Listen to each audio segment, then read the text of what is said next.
ধারাপাত চ্যানেলে আপনাকে স্বাগত। সঞ্জয় দত্তের জীবন এবং কেরিয়ার অন্য যে কোনো বলিউড অভিনেতার জীবন থেকে সম্পূর্ণ আলাদা। যেখানে একসময় মানুষ তাকে ড্রাগ এডিক্ট হিসাবে দেখত, অন্যদিকে সঞ্জয় দত্তকে দেশদ্রোহী হিসাবেও জানত দেশের মানুষ। মাদকাসক্তি চরম পর্যায়ে পৌঁছে যায়। তাকে মাদকাসক্তি থেকে বের করার জন্য বিদেশে রিহ্যাব সেন্টারে পর্যন্ত পাঠাতে হয়েছিল। তার বাড়ি থেকে একসময় উদ্ধার হয় AK-47, যার জন্য সঞ্জয় দত্তের বিরুদ্ধে টাডা আইনে মামলাও করা হয়। এত কিছু সত্ত্বেও দর্শক মহল এখনও কেন তাকে এত ভালোবাসেন? কি আছে এই সঞ্জু বাবার মধ্যে? চলুন জানবো আজকের এই ভিডিওতে। তবে বলে রাখি, সঞ্জয় দত্তের জীবন কিন্তু একটি ফিল্মের গল্পের থেকে কোনো অংশে কম নয়, যেখানে আমরা দেখতে পাই রোমান্স, অ্যাকশন, ইমোশন, এসব কিছুই। ধারাপাতের আজকের এপিসোডে সঞ্জয় দত্তের জীবন সম্পর্কে এমন 50টিরও বেশি তথ্য আপনাদের সামনে তুলে ধরব, যা এর আগে হয়তো আপনারা কখনোই শোনেননি। তাই সম্পূর্ণ তথ্য জানতে ভিডিওটিকে না টেনে শেষ পর্যন্ত দেখুন। সঞ্জয় দত্তের পিতার নাম সুনীল দত্ত এবং মায়ের নাম নার্গিস দত্ত। নার্গিস দেবী যখন গর্ভবতী ছিলেন, তখন সুনীলবাবু এবং নার্গিস দুজনে ঠিক করেন তাদের হবু সন্তানের নাম ঠিক করার জন্য একটি নতুন পন্থা অবলম্বন করতে হবে। আর সেটি হলো সংবাদপত্রে পাঠকদের উদ্দেশ্যে একটি বিজ্ঞাপন দেওয়া যে হবু সন্তানের জন্য একটি ছেলে এবং একটি মেয়ের নাম সাজেস্ট করুন। বহু লোকে চিঠি লিখে তাদের নাম সাজেস্ট করে। সেই নামগুলির মধ্যে সঞ্জয় নামটি তাদের খুবই ভালো লাগে এবং পরবর্তীতে পুত্র সন্তান হওয়ায় তারা নামকরণ করেন সঞ্জয় দত্ত।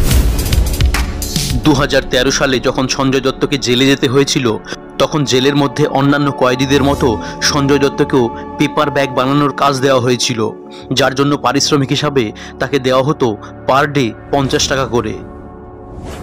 2016 সালে যখন তিনি জেল থেকে ছাড়া পান, তখন তার টোটাল ইনকাম হয়েছিল প্রায় 16,000 টাকা, যার মধ্যে প্রায় সমস্তই তিনি জেলের ক্যান্টিনে খরচ করে ফেলেছিলেন। কিন্তু তা সত্ত্বেও যখন তিনি জেল থেকে বেরোন, তার ব্যালেন্স টাকা বেঁচেছিল 450 টাকা, যেটা তিনি জেল থেকে বেরিয়ে তার স্ত্রী মান্যতার হাতে তুলে দেন। সঞ্জয় দত্ত তার জীবনে দুবার ফিল্মফেয়ার অ্যাওয়ার্ড জেতেন।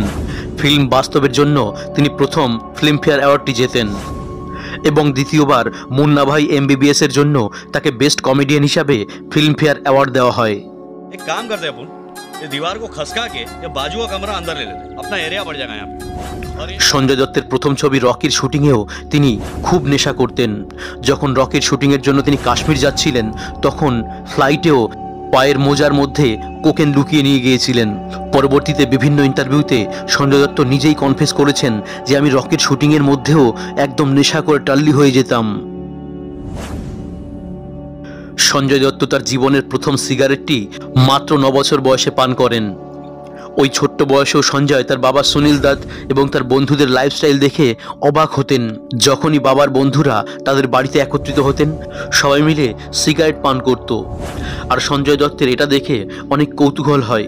একবার অ্যাস্ট্রে থেকে অর্ধেক জ্বলা সিগারেটটা ধরে তিনি টানতে শুরু করেন। কোনোভাবে সুনীল দত্ত এটা দেখতে পান। তিনি খুবই ক্ষুব্ধ হন সঞ্জয়ের উপর। সুনীলবাবুর মতে সঞ্জয় বাড়িতে বেশি আদর পেয়ে বাদর হয়ে গেছে, তাকে এবার বোর্ডিং স্কুলে পাঠাতে হবে। এ বিষয়ে তাকে পরামর্শ দিয়েছিলেন শ্রীমতী ইন্দিরা গান্ধী, কারণ এ সময় সুনীল দত্ত কংগ্রেস পার্টির একজন অ্যাক্টিভ মেম্বার ছিলেন। সুনীলবাবু ইন্দিরা গান্ধীর কাছে সঞ্জয়ের ভবিষ্যৎ সম্পর্কে দুশ্চিন্তা প্রকাশ করেন এবং ইন্দিরা গান্ধী তাকে পরামর্শ দেন তাকে বোর্ডিং স্কুলে পাঠিয়ে দেওয়ার জন্য। আর হয়েছিলও তাই, এবং পরবর্তী 9 বছর সঞ্জয় বোর্ডিং স্কুলেই কাটান। 9 বছর বোর্ডিং স্কুলে কাটানোর পর সঞ্জয়ের যখন কলেজ যাওয়ার সময় আসে, তখন সঞ্জয় স্থির করেন আমি আর কলেজে পড়াশোনা করব না। এই কথা তার বাবাকেও জানান, কিন্তু সুনীলবাবু পরিষ্কার জানিয়ে দেন তোমাকে গ্রাজুয়েট হতেই হবে, তারপর তুমি তোমার জীবনে যা ইচ্ছা তাই করো। কাজেই সঞ্জয়কে অ্যাডমিশন করানো হয় মুম্বাইয়ের এলফিনস্টোন কলেজে, যেখানে কলেজের প্রথম বর্ষে সঞ্জয় 1 থেকে 2 বারের বেশি কোনো ক্লাসই করেননি এবং এইটাই ছিল সেই জায়গা যেখান থেকে সঞ্জয়ের ড্রাগ এডিক্ট হওয়ার পদযাত্রা শুরু হয়। কলেজে থাকা অবস্থায় সঞ্জয় ঠিক করেন তিনি ফিল্ম জগতে কাজ করবেন, কারণ ছোটবেলা থেকেই তার বাবা এবং মা এবং অন্যান্যদের ফিল্ম জগতের স্টারডাম দেখে তিনি বড় হয়েছেন। তিনি মনে করেছিলেন যে পড়াশোনা থেকে ফিল্ম লাইনে কাজ করা অনেক সহজ হবে। তাই তিনি সোজা তার বাবাকে গিয়ে বলেন, বাবা আমি হিরো হতে চাই, আমি ফিল্মে কাজ করতে চাই। এটা শুনে সুনীলবাবু চরম রাগান্বিত হন এবং তিনি বলেন, তোমার কি মনে হয় পড়াশোনা থেকে ফিল্ম লাইনে কাজ করা বা হিরো হওয়া খুব সহজ কাজ? কিন্তু সঞ্জয় বলেন, না আমি হিরো হতে চাই। সুনীল দত্ত তখন বলেন, ঠিক আছে, হিরো হতে গেলে তোমাকে অন্তত 2-2.5 বছর প্রপার ট্রেনিংয়ের মধ্যে থাকতে হবে। সঞ্জয়ও কোনো আগে পিছনে না ভেবে তিনি বাবার কথায় হ্যাঁ করে দেন এবং পরবর্তী 2.5 বছর তাকে কঠোর অধ্যবসায়ের মধ্যে দিয়ে যেতে হয়, যেখানে ছিল ক্যারাটে, সাঁতার, অ্যাক্টিং, আবৃত্তি, নাচ, গান ইত্যাদির প্রপার ট্রেনিং। ট্রেনিং শেষে প্রথম মুভিতে কাজ করেন রকিতে এবং ততদিনে সঞ্জয়ের মা নার্গিসের ক্যান্সার অন্তিম স্টেজে পৌঁছে যায়। নার্গিস দেবীর ইচ্ছা ছিল তার ছেলের প্রথম ছবির প্রিমিয়ার তিনি হলে গিয়ে বড় স্ক্রিনে দেখতে চান, কিন্তু দুঃখের বিষয় 3রা মে ছবি রিলিজের মাত্র 5 দিন আগে নার্গিস দেবী এ জগতের মায়া ত্যাগ করেন। 8ই মে যখন হলে মুভির প্রিমিয়ার চলছিল তখন সঞ্জয় তার মায়ের জন্য প্রথম সারিতে একটা সিট বুক করে রাখেন, যেটি তার মাকে উৎসর্গ করা ছিল। টিনা মুনিম এবং সঞ্জয় দত্তের প্রথম দেখা হয় রকি ছবির শুটিংয়ের সেটে এবং তারপর তাদের অ্যাফেয়ার চলে প্রায় 2 থেকে 2.5 বছর। কিন্তু এরপরে টিনা মুনিম তার থেকে ব্রেকআপ করে নেন। টিনার কথা অনুযায়ী সঞ্জয় এ সময় চরম ড্রাগ এডিক্ট হয়ে পড়েছিলেন। এ সময় তার হুঁশ জ্ঞানও থাকতো না, কখন খাওয়া, কখন স্নান করা, ছবির শুটিংয়ে আসা লেট করা ইত্যাদির জন্য টিনা তার থেকে ব্রেকআপ করে নেন। একবার রকি ছবির একটা আউটডোর শুটিংয়ে একজন লোক টিনা মুনিমকে অনেক বিরক্ত করতে থাকেন। সঞ্জয় খবর পেয়ে গিয়ে সেই লোককে সেখানেই মারতে থাকেন। সঞ্জয় এই ব্যাপারে নিজেই অনেক ইন্টারভিউতে বলেছেন। সঞ্জয় বলেন, আমি সে সময় খুবই ইয়াং ছিলাম এবং টিনার জন্য প্রোটেক্টিভ ছিলাম। কোনো একজন অসভ্য লোক তার সঙ্গে দুর্ব্যবহার করছে দেখে আমি নিজেকে আর ধরে রাখতে পারিনি। আমি তৎক্ষণাৎ সেখানে যাই এবং তাকে মারতে শুরু করি। দুজনে আলাদা হয়ে যাওয়ার পরেও সঞ্জয় টিনার প্রতি খুবই পজেসিভ ছিলেন। পরবর্তীতে টিনা এবং ঋষি কাপুরের একটি ছবির শুটিং চলছিল এবং এরই মধ্যে চারিদিকে ছড়িয়ে পড়ে তাদের মধ্যে অ্যাফেয়ার চলছে। সঞ্জয় এটা শুনে নিজেকে আর ধরে রাখতে পারেননি। বন্ধু গুলশান গ্রোভারকে নিয়ে পৌঁছে যান ঋষি কাপুরের ঘরে, কিন্তু সেখানে ঋষি কাপুরের স্ত্রী নিতু সিং ব্যাপারটা হ্যান্ডেল করেন এবং তাকে অ্যাসিওর করেন যে এই ধরনের কোনো খবরই সত্য নয়, এটা একটি গুজব মাত্র। টিনার সঙ্গে ব্রেকআপের পরে সঞ্জয় কিমি কাটকারের সঙ্গে অ্যাফেয়ারে জড়িয়ে পড়েন। এ সময় কিমি কাটকার একজন বোল্ড অ্যাক্ট্রেস হিসাবে পরিচিত ছিলেন, কিন্তু এই সম্পর্কটাও বেশি দিন টেকেনি। বলা হয় এই সম্পর্কটাও ভেঙে যায় সঞ্জয়ের ড্রাগ অ্যাডিকশনের জন্য। সঞ্জয়ের নেশা করার অভ্যাস দিন দিন বাড়তেই থাকে। তিনি নিজে একটি ঘটনা শেয়ার করেন, বলেন, একদিন আমি ঘুম থেকে উঠে আমার বাড়ির চাকরকে কিছু খাবার দেওয়ার জন্য বলি আমার খিদে পেয়েছে, কিন্তু চাকরটি তার সামনে বসে কাঁদতে শুরু করেন। তাকে জিজ্ঞেস করায় সে কাঁদতে কাঁদতে বলেন, মালিক আপনি 2 দিন পর ঘুম থেকে উঠলেন। সঞ্জয় এই কথায় বলেন, আমি জানি না আমি 2 দিন ধরে ঘুমিয়েছিলাম। এরপর সঞ্জয় দত্ত নিজেই স্থির করেন এরকমভাবে বেশি দিন চললে আমি আর বাঁচব না। তাই তিনি নিজের মনে শক্তি যোগান এবং বাবা সুনীলবাবুর সঙ্গে কথা বলেন, বাবা আমি এই ড্রাগের নেশা ছাড়তে চাই, আপনি আমাকে রিহ্যাব সেন্টারে পাঠিয়ে দিন। এরপর সুনীল দত্ত সঞ্জয়কে আমেরিকার একটি রিহ্যাব সেন্টারে পাঠিয়ে দেন, যেখানে তার 1 বছর পর্যন্ত চিকিৎসা হয়। আমেরিকায় রিহাবে থাকা অবস্থায় সঞ্জয় ঠিক করেন, আমি আর ভারতবর্ষে যাব না, আমি এখানেই কোনো ছোটোমোটো একটা বিজনেস করব। কারণ ওই রিহ্যাব সেন্টারেই আমেরিকার একজন বিজনেসম্যানের সঙ্গে তার পরিচয় হয়, আর সেই বিজনেসম্যান আমেরিকাতেই সঞ্জয়কে একটি বিজনেস পার্টনার হিসাবে অফার করেন। সঞ্জয় যখন তার বাবাকে এই কথা জানান, সুনীলবাবু তখন সঞ্জয়কে বলেন, তোমাকে অন্তত আর একবার ফিল্মে নিজের ক্যারিয়ারটাকে প্রতিষ্ঠিত করার জন্য চেষ্টা করা উচিত।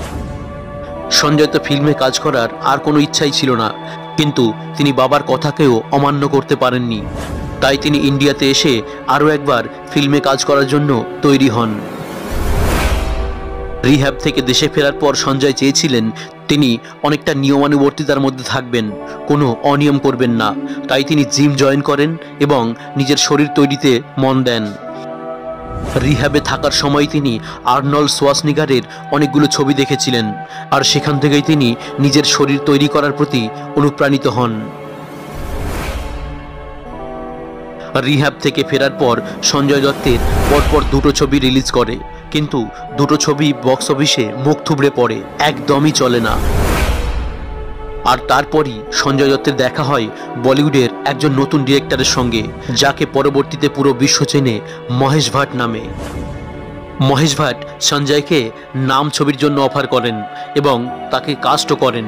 मुझे यहाँ से बाहर भेज दे भाई, मैं यहाँ और नहीं रह सकता। तू समझ रहा है मैं क्या बोल रहा हूँ? নাম ছবিটি বক্স অফিসে চলার সঙ্গে সঙ্গে সঞ্জয় দত্তের অ্যাক্টিংও ক্রিটিকদের নজরে আসে। তারাও সঞ্জয় দত্তের অ্যাক্টিং সম্পর্কে লিখতে শুরু করেন, আর এর ফলশ্রুতিতে সঞ্জয়কে একের পর এক ছবি অফার হতে শুরু করে। সঞ্জয় দত্তের মতে মহেশ ভাটি তাকে বলিউডে রিলঞ্চ করেন এবং যার জন্যই তার কেরিয়ার ঊর্ধ্বমুখী হয়। 1986 সাল সঞ্জয়ের জীবনে একটি স্বর্ণযুগ বলা চলে, যেখানে তার ড্রাগ অ্যাডিকশন সম্পূর্ণ চলে গিয়েছে এবং নাম ছবির জন্য চারিদিকে সুনামও হয়েছে। পরবর্তী বিভিন্ন ছবির জন্য তিনি অফারও পাচ্ছেন, কিন্তু এরই মধ্যে তার জীবনের সবথেকে খারাপ সময় শুরু হতে শুরু করে যখন তার সঙ্গে দেখা হয় রিচা শর্মার। রিচা বলিউডে সদ্য এসেছিলেন, সঞ্জয়ের সঙ্গে অ্যাফেয়ার হয়, আর মাত্র 1 বছরের মধ্যেই তারা স্থির করেন তারা বিয়ে করবেন। নিউ ইয়র্কে গিয়ে তারা বিয়েটাও সেরে ফেলেন। 1988 সালে তাদের পরিবারে একজন নতুন সদস্য আসে, কিন্তু তার মেয়ের জন্মের মাত্র 4 মাস পর থেকেই রিচার চরম সিভিয়ার হেডেক শুরু হয়। ক্রমেই জানা যায় রিচা শর্মার ব্রেনে টিউমার হয়েছে। সঞ্জয় তৎক্ষণাৎ তাকে নিউ ইয়র্কের সেই একই হসপিটালে ভর্তি করেন যেখানে তার মা নার্গিসের চিকিৎসা হয়েছিল। সঞ্জয়ের জীবনে নেমে আসে এক চরম অন্ধকার, যেখানে তার কেরিয়ার উঠেছিল সাফল্যের শীর্ষে। অন্যদিকে মায়ের মৃত্যুর পর তিনি যেখানে ধীরে ধীরে স্টেবল হচ্ছিলেন, সেখানেই তার স্ত্রীর ব্রেনে টিউমার। একদিকে তার ঊর্ধ্বগতির কেরিয়ার, অন্যদিকে রিচা নিউ ইয়র্কে ভর্তি। তাই এদিকে কেরিয়ার সামলানোর সঙ্গে সঙ্গে কয়েকদিন অন্তরই তাকে নিউ ইয়র্ক যেতে হতো রিচার দেখাশোনা করার জন্য। আর এরই মধ্যে সঞ্জয় এবং মাধুরী দীক্ষিতেরও একটা অ্যাফেয়ার শুরু হয়। তারা অন স্ক্রিনেও খুব ভালো কাজ করছিলেন। রিচা পরবর্তীতে জানান, আমি নিউ ইয়র্কে চিকিৎসাধীন অবস্থায় তাদের মধ্যে অ্যাফেয়ার শুরু হয় এবং মাধুরীর জন্যই আমাদের সংসারে অশান্তিও শুরু হয়। রিচা ক্যান্সার থেকে কিছুটা ওভারকাম করেন এবং সঞ্জয়ের সঙ্গে তার ডিভোর্স ফাইল হলে সঞ্জয় চেয়েছিলেন তার মেয়ে ত্রিশালার কাস্টাডি, কিন্তু রিচার পরিবার সেটাতে রাজি হননি, কারণ সঞ্জয়ের বিরুদ্ধে চলছিল তখন কেস। তাই রিচার পরিবার চায়নি মেয়ে সঞ্জয়ের কাছে থাকুক। কেস চলে 5 বছর ধরে। আর এরই মধ্যে আবার রিচার ব্রেন ক্যান্সার ধরা পড়ে। অবশেষে 1996 সালে রিচা শর্মার মৃত্যু হয়। ততদিনে মেয়ে ত্রিশালার 10 বছর পূর্ণ হয়ে গেছে। তাই তখন সঞ্জয় দত্তের পরিবারও স্থির করেন মেয়ে 10 বছর আমেরিকায় কাটিয়েছে এবং সেখানকার কালচারেই সে বড় হচ্ছে, তাই সেখানেই থাকা তার ভালো, তাই সেখানেই তার বড় হওয়া সব থেকে বেস্ট হবে। সঞ্জয় ঠিক করেন মেয়ে আমেরিকাতেই বড় হবে এবং যখন ইচ্ছা তখনই সে দেশে ফিরে সবার সঙ্গে দেখা করতে পারবে। তাই পরবর্তীতে মেয়েও সেখানেই থেকে যায় এবং এখনো পর্যন্ত সঞ্জয় সবসময় তার সঙ্গে যোগাযোগ রেখে চলেছেন। ত্রিশালার যখন 10 বছর বয়স হয়, কোর্টের অর্ডার হয় ত্রিশালার বায়োলজিক্যাল ফাদার সঞ্জয়, তাই তার কাস্টাডি সঞ্জয় দত্তকেই পাওয়া উচিত। কিন্তু ততদিনে সঞ্জয় দত্তের পরিবারের মন বদলে যায়। তারা চান মেয়ে 10 বছর বয়স পর্যন্ত নিউ ইয়র্কের অ্যাটমসফিয়ারে বড় হয়েছে, তাই তাকে সেখান থেকে ভারতে নিয়ে আসা ঠিক হবে না। সে সেখানেই বড় হোক এবং যখন চাইবে তখন ভারতে এসে সবার সঙ্গে দেখা করতে পারবে এবং চাইলে এখানে থেকেও যেতে পারবে।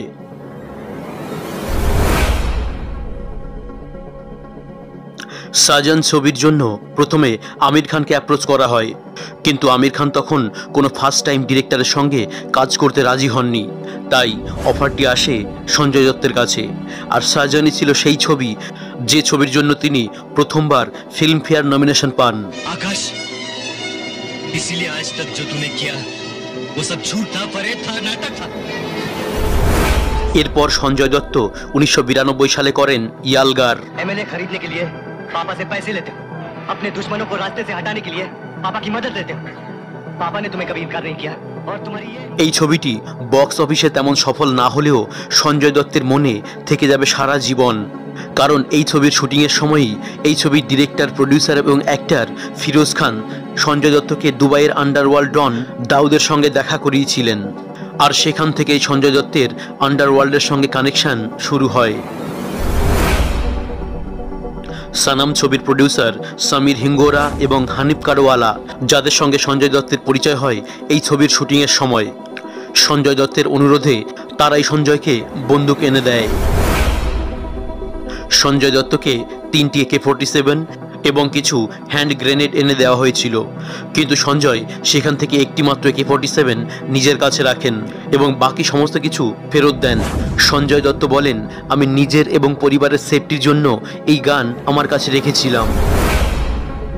এরপর 1992 সালে যখন মুম্বাই বিস্ফোরণ হয়, তখন সেই দুই প্রডিউসার সমীর এবং হানিফ গ্রেপ্তার হয় এবং তাদের কানেকশন আন্ডারওয়ার্ল্ড ডন আবু সেলিমের সঙ্গে পাওয়া যায়।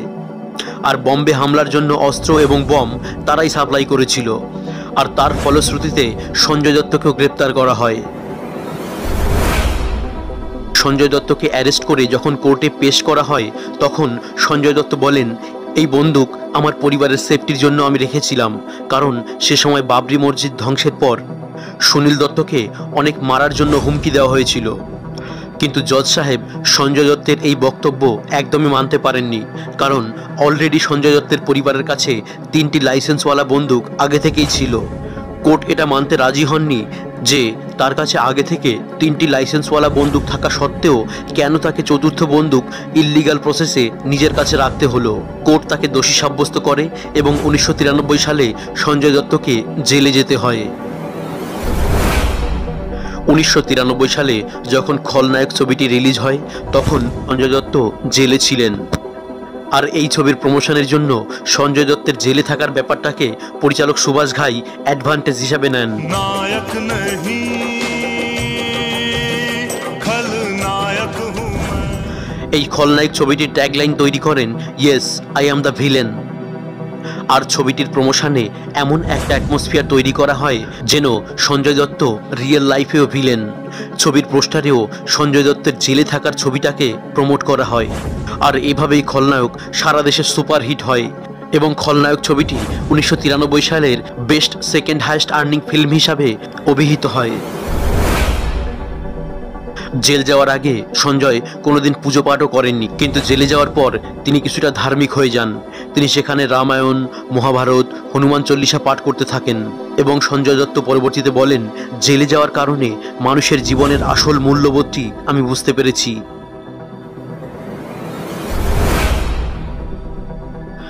জেলে থাকা অবস্থায় সেবারই প্রথম ছিল যখন রাখি বন্ধনের সময় সঞ্জয় তার বোনেদের সঙ্গে ছিলেন না, তাই তার ছোট বোন টিনা দত্ত চলে যান জেলে ভাইকে রাখি পরানোর জন্য। রাখি বাঁধার পর সঞ্জয় দত্তের কাছে তার বোনকে দেওয়ার মতো কিছুই ছিল না, তাই জেল ক্যান্টিনে খাবার খাওয়ার দুবেলার কুপন তার বোনকে দিয়ে দেন, যে কুপন দেখিয়ে ক্যান্টিন থেকে কয়েদিরা খাবার পান। এই দুবেলার কুপন বোনকে দিয়ে দেওয়ার জন্য তিনি দুবার খাবার পাননি। আর এটা দেখার পর টিনা ভাইয়ের দুঃখে কেঁদে বুক ভাসান।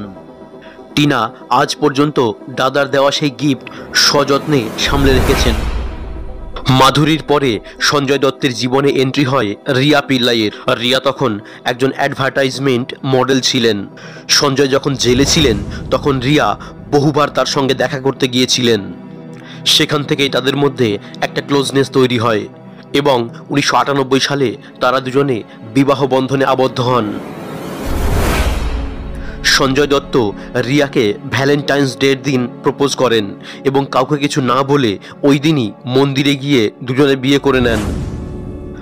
এমনকি সুনীল দত্ত জানতে পারেননি সঞ্জয়ের বিয়ে সম্পর্কে, যদিও পরবর্তীতে নিউজের মাধ্যমে সুনীল দত্ত জানতে পারেন সঞ্জয় দত্ত বিয়ে সেরে ফেলেছেন এবং তিনি প্রত্যেকবারের মতো খুবই খুশি হন। সঞ্জয় এবং রিয়ার বিবাহ সম্পন্ন হওয়ার কয়েক বছরের মধ্যেই তাদের এক্সট্রা ম্যারিচুয়াল অ্যাফেয়ার্স দেখা যায়, যেখানে রিয়া লিয়েন্ডার পেজের সঙ্গে ডেট করতে থাকেন। এই সমস্ত দেখে সঞ্জয় দত্ত এই সম্পর্ক থেকে বেরিয়ে আসতে চান। তারা বহুদিন সেপারেট থাকেন, কিন্তু ডিভোর্স হয় না। অবশেষে 2005 সালে রিয়া এবং সঞ্জয়ের অফিসিয়াল ডিভোর্স হয়। এবার আমরা জানব সঞ্জয় দত্তের বর্তমান স্ত্রী মান্যতা সম্পর্কে। মান্যতার জীবনে প্রথম থেকেই অনেক সমস্যা ছিল। সমস্ত বাধা পেরিয়ে তিনি সঞ্জয় দত্তের জীবনে এসেছিলেন এবং থিতু হতে শুরু করেছিলেন। ঠিক সেই সময়ই আরও এক বাধা। তার সামনে এসে হঠাৎ হাজির হন তার প্রাক্তন স্বামী। সেই স্বামী পালি হিলে দত্ত বাড়িতে হাজির হয়ে মান্যতা সম্পর্কে এমন সব তথ্য সামনে এনেছিলেন যা জানার পর তুমুল সমালোচনা শুরু হয়েছিল। মান্যতার প্রকৃত নাম ছিল দিলনওয়াজ শেখ। মুম্বাইয়ের এক মুসলিম পরিবারে জন্ম, যদিও ছেলেবেলার পুরোটাই কেটেছিল দুবাইয়ে। বড় হয়ে দেশে ফেরেন তিনি। তারপর বলিউডে নিজের ভাগ্য যাচাই করতে শুরু করেন। কোনো ভালো ছবি তিনি পাননি, উপরন্তু একটি বি গ্রেড ছবিতে কাজ করার সুযোগ পান। সে সময় মান্যতার বাবা মারা গিয়েছিলেন। পুরো পরিবারের দায়িত্ব ছিল মান্যতার উপর, ফলে দ্বিতীয় শ্রেণীর ছবিতেই অভিনয় করেন তিনি। সে সময় ছবির এক প্রযোজক তাকে সঞ্জয় দত্তের সঙ্গে পরিচয় করিয়ে দিয়েছিলেন। তখন দুজনেই ব্যক্তিগত জীবন নিয়ে নানা সমস্যায় জর্জরিত ছিলেন। রিয়া পিল্লাইয়ের সঙ্গে বিচ্ছেদের মামলা চলছিল সঞ্জয় দত্তের। ক্রমে সঞ্জয়ের মনে জায়গা করে নেন মান্যতা। মান্যতাকে বিয়ে করে পালি হিলে দত্ত বাড়িতে নিয়ে ওঠেন সঞ্জয়। কিন্তু এই বিয়ে সঞ্জয়ের বাড়ির সদস্যরা মন থেকে মেনে নিতে পারেননি। এর মধ্যেই সবাইকে চমকে দিয়ে তার প্রাক্তন স্বামী প্রকাশ্যে চলে আসেন। নিজের সঙ্গে মান্যতা এবং এক সন্তানের ছবি নিয়ে তিনি সংবাদ মাধ্যমের সামনে মুখ খোলেন। দাবি করেন সঞ্জয়ের সঙ্গে মান্যতার বিয়ে বেআইনি। পাশাপাশি তার আরও দাবি ছিল মান্যতা তার এক সন্তানের মা এবং সঞ্জয়কে বিয়ে করার সময় তিনি নাকি 6 মাসের অন্তঃসত্ত্বাও ছিলেন। তার স্বামী রহমান আদালতেও মামলা করেছিলেন। এ সময় সঞ্জয় কিন্তু সমালোচনায় গা ভাসাননি, স্ত্রীর পাশেই ছিলেন তিনি। পরবর্তীকালে রেহমানের সত্যি সামনে উঠে আসে। রেহমান নামে ওই ব্যক্তি গ্রেপ্তারও হন। মিথ্যা তথ্য দিয়ে আরও কয়েকজন অভিনেত্রীকেও এভাবেই ফাঁসানোর চেষ্টা করেছিলেন তিনি। খুব তাড়াতাড়ি সঞ্জয়ের জীবন নিজের নিয়ন্ত্রণে নিয়ে আসেন মান্যতা। তার বন্ধু বান্ধবদের সঙ্গে মেলামেশা এবং বন্ধুদের উপর টাকা ওড়ানো বন্ধ করে দেন স্ত্রী। সমস্ত সমস্যা কাটিয়ে সঞ্জয় এবং মান্যতা নিজেদের জীবন পথে এগিয়ে চলেছিলেন সুন্দরভাবে। এরই মাঝে তাদের জীবনে বেজে ওঠে আরেক দুঃখের সুর। 2020 সালের আগস্টে সঞ্জয়ের ফুসফুসে 4র্থ স্তরের ক্যান্সার ধরা পড়ে।